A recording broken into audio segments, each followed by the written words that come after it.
Hello అండి, నమస్తే. Welcome back to our channel. ఈరోజు వీడియోలో హెల్తీ బీట్రూట్ రసాన్ని చేసి చూపించబోతున్నాను. చాలా టేస్టీగా అండ్ క్విక్గా ప్రిపేర్ చేసుకోవచ్చు. మనం చాలా రకాల రసాలని చేసుకుంటూ ఉంటాం కదా, కానీ ఈ రసం అయితే మిగతా రసాల మించి రుచి ఉంటుందండి. ఇలా చేసి పెట్టారంటే బీట్రూట్ తినని వారు కూడా తినేస్తారండి, అంత బాగుంటుంది. దీనిలో మనకి ఐరన్ అలాగే విటమిన్ సి ఇలా అనేక పోషకాలు ఉంటాయి కాబట్టి ఏదో విధంగా ఈ బీట్రూట్ని తీసుకుంటూ ఉండాలి. అలాగే ఈ రసం రైస్లోకే కాకుండా రాగి సంకట్లో కూడా చాలా బాగుంటుంది. చిన్నపిల్లలు కూడా పెట్టేయచ్చండి, చాలా మంచిది. ఈ రసాన్ని 5 నిమిషాల్లో ప్రిపేర్ చేసుకోవచ్చు. అది ఎలాగో ఇప్పుడు చూసేద్దాం. ముందుగా ఒక పెద్ద మిక్సీ జార్ తీసుకొని అందులో 1 కప్పు బీట్రూట్ ముక్కల్ని యాడ్ చేయండి. తర్వాత కొద్దిగా వాటర్ వేసి మెత్తని పేస్ట్ లాగా బ్లెండ్ చేసుకోవాలి. ఒకేసారి ఎక్కువ వాటర్ యాడ్ చేయొద్దండి, ముక్కలు అనేవి నలగవు. సో అందుకనే నలగడానికి మాత్రమే వాటర్ వేసి బ్లెండ్ చేయండి. ఇలా మెత్తగా బ్లెండ్ చేసుకోవాలి. దీనిలో ఇప్పుడు 1/2 లీటర్ వరకు వాటర్ వేసి బ్లెండ్ చేయండి. ఇలా జ్యూస్ లాగా అయ్యాక ఒక స్ట్రైనర్ తీసుకొని గిన్నెలోకి వడపోసుకోండి. ఇప్పుడు దీనిలో 3/4 లీటర్ వరకు వాటర్ని యాడ్ చేసుకోవాలి. అంటే మొత్తం కలిపి లీటర్ వరకు వాటర్ని తీసుకోవాలి. మనం తీసుకున్న 1 కప్పు ముక్కలకి 1 లీటర్ వాటర్ అయితే సరిపోతుంది. ఇలా రసం పిండేసుకొని పేస్ట్ అంతా కూడా తీసి పక్కన పెట్టేసుకోండి. మనం ఓన్లీ రసం మాత్రమే తీసుకుని రసం పెట్టుకోవాలి. చూడండి, ఇలా వడకట్టుకున్న తర్వాత మీకు రసం అనేది థిక్ రెడ్ కలర్లో ఉండాలి. చూడండి, మీకు వీడియోలో చూస్తుంటే అర్థమైపోతుంది. ఇలా చేసుకొని ఇప్పుడు స్టవ్ మీద గిన్నెని పెట్టుకొని అందులో సన్నగా తరిగిన ఒక చిన్న ఉల్లిపాయ ముక్కలు, అలాగే చిన్న టమాటాని సన్నగా తరిగి యాడ్ చేయండి. కొద్దిగా కరివేపాకు, అలాగే కొద్దిగా కొత్తిమీర కొంచెం ఎక్కువగానే యాడ్ చేయండి. ఈ కరివేపాకు కొత్తిమీర ఫ్లేవర్స్ వల్ల ఈ చారుకి మంచి ఫ్లేవర్ వస్తుంది.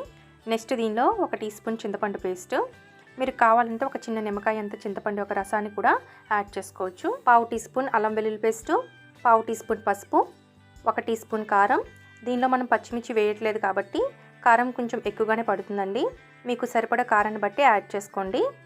అలాగే 1/2 టీ స్పూన్ ధనియాల పొడి, 1 టీ స్పూన్ రసం పౌడర్. మీకు వద్దంటే స్కిప్ చేయొచ్చు, ఉంటే మాత్రం యాడ్ చేయండి, టేస్ట్ బాగుంటుంది.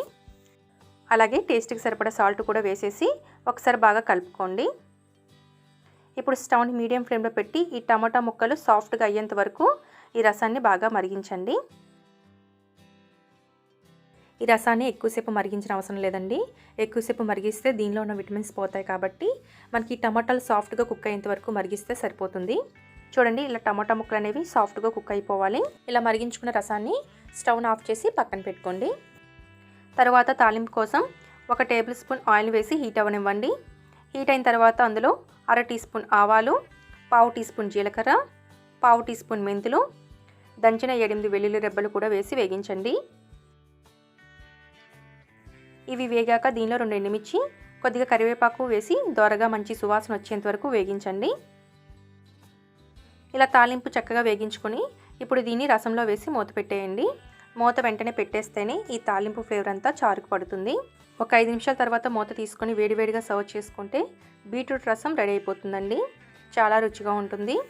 రైస్లోకే కాకుండా రాగి సంకట్లో కూడా ఈ రసాన్ని సర్వ్ చేసుకోవచ్చు, చాలా బాగుంటుంది. మంచి హెల్తీ రెసిపీ అండి.